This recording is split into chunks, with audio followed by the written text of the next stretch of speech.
Hello, all my dear friends. Thank you so much for your support. Hey, Jessica. Before we start our today's episode, many of us wanted to know, is learning vocabulary important? The answer is yes. It is definitely important. Having a wide range of knowledge of words is crucial for effective communication and expressing ourselves clearly. To cook food, we need ingredients. Similarly, for good English speaking and communication, we need words. Hey, Anna, would you like to say something on this topic? Sure, why not? Vocabulary plays a vital role in language learning.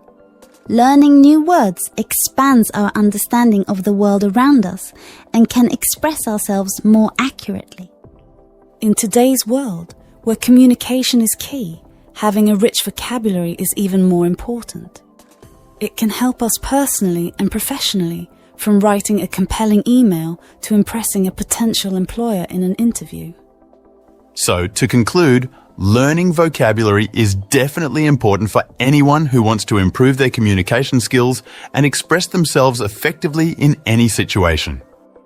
So, why don't we talk about how can we improve vocabulary learning? Sure, writing down new words can be a great way to learn new words. What do you say, Anna? It's a really good idea to write down useful new vocabulary. The act of writing the words helps you remember them better.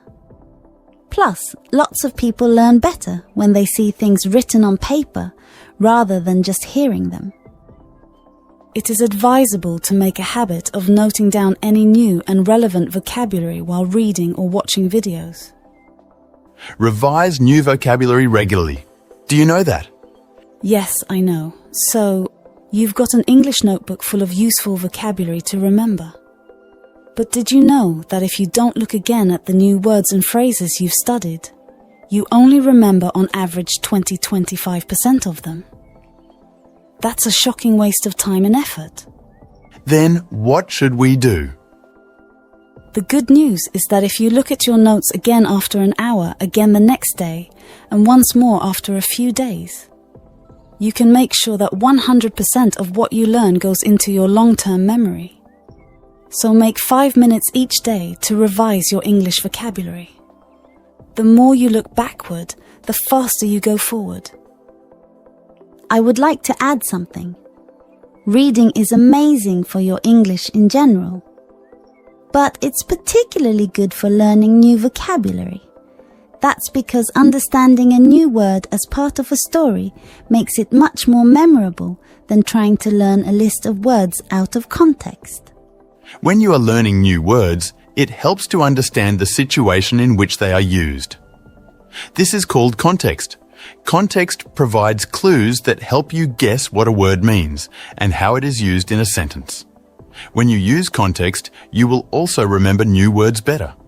So, if you come across a new word, try to think about the words around it, and that will help you understand it better. Good. But can you please explain a little bit to understand it more? Let me explain. Imagine you're reading a story about a girl named Sarah. She finds something shiny in her garden. When she holds it up to the sun, she says it looks glittering and shimmering. From the story, you can guess these words mean shining or sparkling. Understanding the situation helps you figure out new words without a dictionary. Students often ask about grammar. Is it important for speaking English? However, in my opinion, grammar is pretty important for students. If a student doesn't have a good understanding of grammar, they may struggle to answer questions that require a solid understanding of grammar. So it's probably a good idea for students to brush up on their grammar skills if they want to do well academically. Honestly, I agree with you.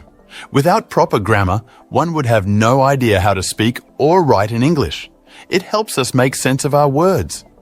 It also dictates rules regarding how words are used and when they should be used. Without knowing this information, it would be impossible for us to understand anything or say anything at all. But online teachers often mention that grammar isn't crucial for speaking English. What do you think about that? Have you ever asked someone who claims that grammar isn't important for speaking English? Didn't they learn grammar for their own English speaking? I guess that their answer would be yes. It's often said that grammar is not so crucial for speaking a language, but I believe that having a good understanding of grammar can help us communicate more effectively and avoid misunderstandings. What do you think about it? Do you find grammar to be an essential aspect of language learning? Number 1. Grammar rules can help learners develop the habit of thinking logically and clearly. After studying grammar, learners can become more accurate when using a language. Number 2. Without good grammar, clear communication is impossible. Proper grammar keeps you from being misunderstood while expressing your thoughts and ideas. Grammar improves the development of fluency. When a person has learned grammar, it will be easier for that person to know how to organize and express the ideas in their mind without difficulty. As a result, they will be able to speak, read, and write the language more fluently. Many employers are immediately put off when they receive a cover letter for a job application that contains grammatical errors and is poorly written. Many employers will simply ignore this application and even delete it. It is therefore important to bear this in mind when applying for a job. Writing and speaking correctly gives you the appearance of credibility. If you're attempting to build a reputation as an expert in your profession, correct use of grammar is extremely important. Why don't you give some tips on how to improve that? Sure, Larry. One way to improve your grammar is to read more in English. The more you read, the more you improve your grammar and vocabulary. It may be tiring and difficult to understand everything, but this is one step you cannot skip if you want to get better at grammar. Reading helps you to see how English works and how the grammar works. That knowledge can transfer to your writing. Find something you like to read and then keep on reading. It doesn't matter what you read, books, magazine articles, or newspapers, as long as they are written in proper English. Hey Jessica, what do you usually do in your free time? In my free time, I like to do a variety of things. Sometimes I enjoy reading a good book, listening to music, or watching a movie. Other times I like to go for a walk or meet up with friends for coffee. I also like to try new things, like exploring new places, trying new foods, or learning a new language. How about you? Jessica, it's great to hear that you enjoy doing a lot of things in your free time. Gardening is one of my favorite things to do in my free time. I find it relaxing and fulfilling to plant new flowers and watch them grow. Gardening also gives me the chance to be outdoors and connect with nature. Well, guys, do you like to read books? You can comment below. Well, I don't typically read books, but I have a desire to develop the habit. However, I struggle to find ones that capture my interest. What about you, Jessica? You should build the habit of reading books.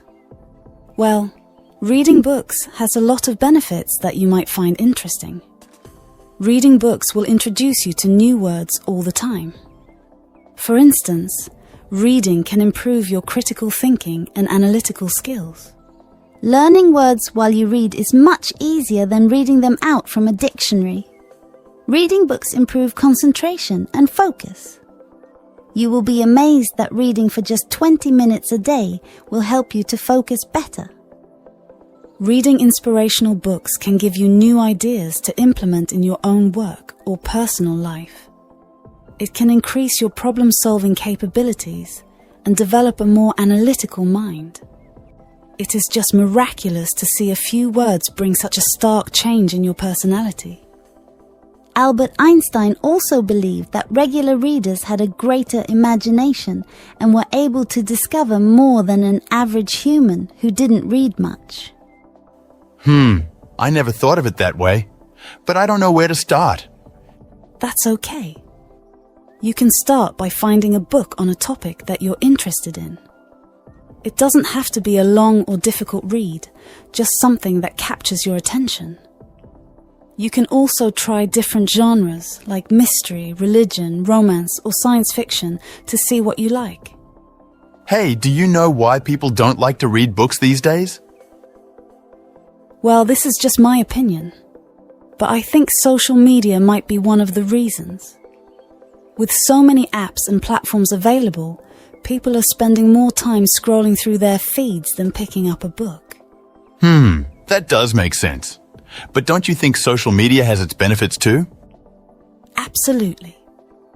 Social media can be a great way to connect with people, share ideas and interests, and even learn new things. However, it's important to strike a balance between spending time online and offline activities like reading.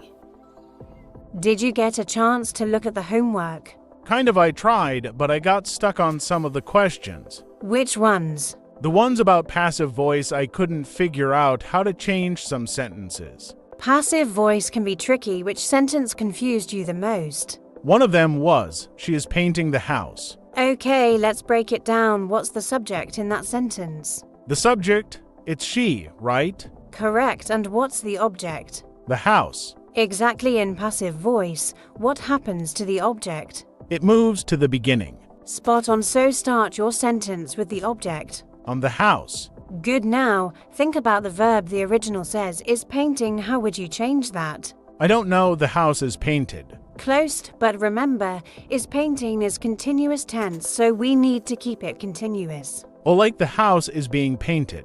Yes, that's it. Oh, I get it now, so I keep the is being part because it's continuous. Exactly. The structure is being plus past participle. Got it, so painted is the past participle here. Yes, do you remember how to form past participles? Kinda, it's usually the head form, right? Yes, for regular verbs, but some are irregular, like write becomes written. Oh, right, so paint is regular, so it's just painted.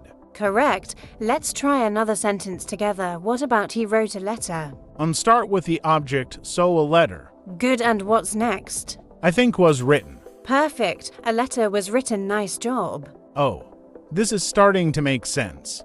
Good. It's all about identifying the subject, the verb, and the object. So subject becomes optional in passive voice. Exactly. You don't have to include the subject, but you can add by him if needed.